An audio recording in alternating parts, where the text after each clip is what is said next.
Hello everybody, my name is Joe Pompili of Joe Pompili Photography. My website and Facebook page will be in the description below. Please feel free to check those out. Subscribe to my YouTube page. This is my very first YouTube tutorial on Lightroom. I've been working on it for a while and I thought I'd show you my workflow. Today we're going to take this photo here from the 4th of July in Rochester, New York. We're going to take what you see here and turn it into this. As you can see, there's quite a difference. This one really pops, a lot more color, much more vibrant. So let me show you what I do. The first step we're going to take is we're going to crop this down a little bit, just to center the firework, right in the middle, right over the city there. And we're going to even this out just a bit here. It's a little tilted. There we go. So it's a little dark, as obviously it was at night. This is a 16-second exposure at 52mm. I shot this on a Nikon D5200. Because of the long exposure, I could use a low ISO, so I kept that at 100. F11, I had my focal point right on the fireworks where they were exploding in the sky. So make sure that those were nice and clear. I was on a tripod. You must be on a tripod for fireworks photos.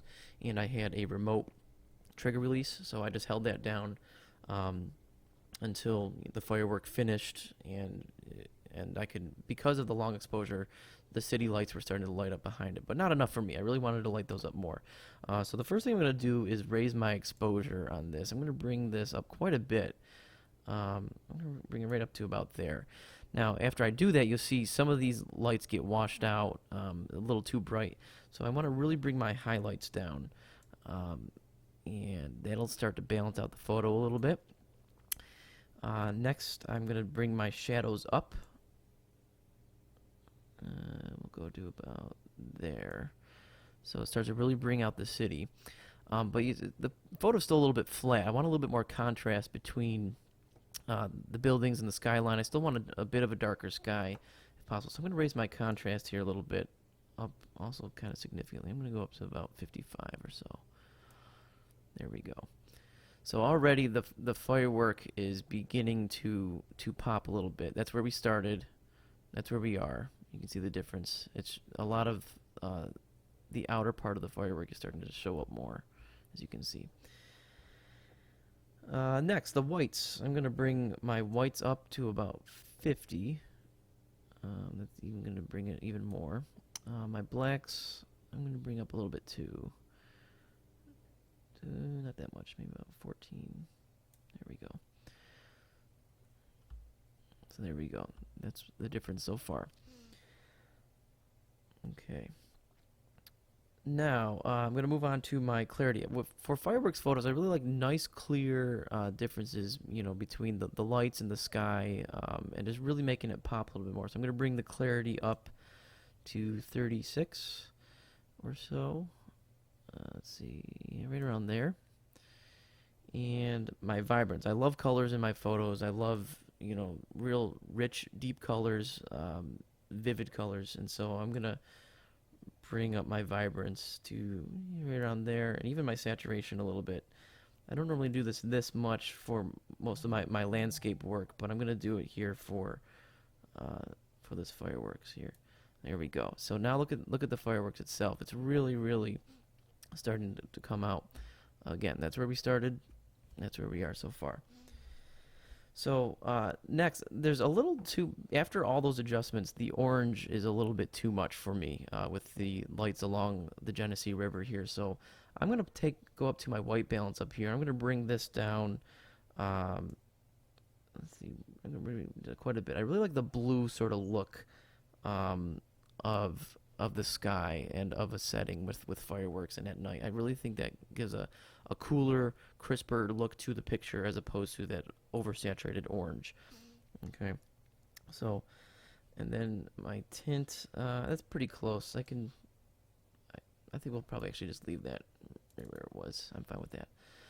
Okay, so scrolling down here, so the orange down here along the river is still a little bit hot for me, so I'm going to go to my saturation. What's a great tool with Lightroom, if you're trying to figure out exactly the combinations of what to change here, it can be sometimes be tough to match that up with what you see in your photo. So there's this great tool right here. You can just click this and then hover over any of these lights, and what you do is you click on it and you hold and you just drag down, and it'll actually adjust on its own the light, like anything that is the color that you were hovering over. So if I go really high, it'll raise the saturation. If I go really low, and you can see over on the right, it's adjusting a little bit more than just the yellow. Some of the green is coming out. So we're going to lower this quite a bit. We'll go down to about there. And then maybe a little bit of orange too. That should be good. So we're already really almost to the end of the picture, as you can see. It's really starting to show nice reflection off the water. It's got that cool, crisp look to it. We can keep scrolling down here. I like to also, because my ISO is low, if I use some sharpening, it really won't bother any noise at all. So I can boost this up quite a bit. I like nice, sharp photos. Really bring out the details, especially in the buildings behind. As you can see, that really, without it, is a little fuzzy. The sharpening kind of brings out the edges of the windows and whatnot. So I'm going to bring that up to about there. Masking. A tip with masking is if you hold Alt and then you raise your masking, what masking does is anything that is black will not be sharpened. So you don't need to sharpen a flat sky like that. You want the details to be sharpened. So if you hold Alt and raise it up, it'll only sharpen what is white. Okay, so that's a great little tip to use so you don't over sharpen flat areas, and that's where your noise would end up really be showing. So you don't want that. So there we go. So that's a little bit sharper there. And we're almost done here already. This one didn't take too much. I can enable my profile corrections for my lens, chromatic aberrations. There weren't really many around the buildings. That's where you would normally see it. But those two should always be checked in your Lightroom work. And then I like a little bit of vignetting around to kind of really bring the focus in onto the city. So I'm going to lower my amount here. We're going to go to about 31 or so. There we go. And that really brings out the city. So that will do it. That's really my whole workflow for this particular photo. I didn't really need to use any brushes or filters because raising the exposure, dropping the highlights really brought out the city and gave clarity to the fireworks itself. So again, that's where we started. That's where we finished. And if you want to see any other of my work, I will probably continue to edit more of my photos down the road. So please subscribe to my channel here, Joe Pompili Photography. Check out my website. You can like my Facebook page, so you'll get updates immediately on there. And we'll go from there. Let me know if you have any questions. And again, thanks for watching. Bye-bye.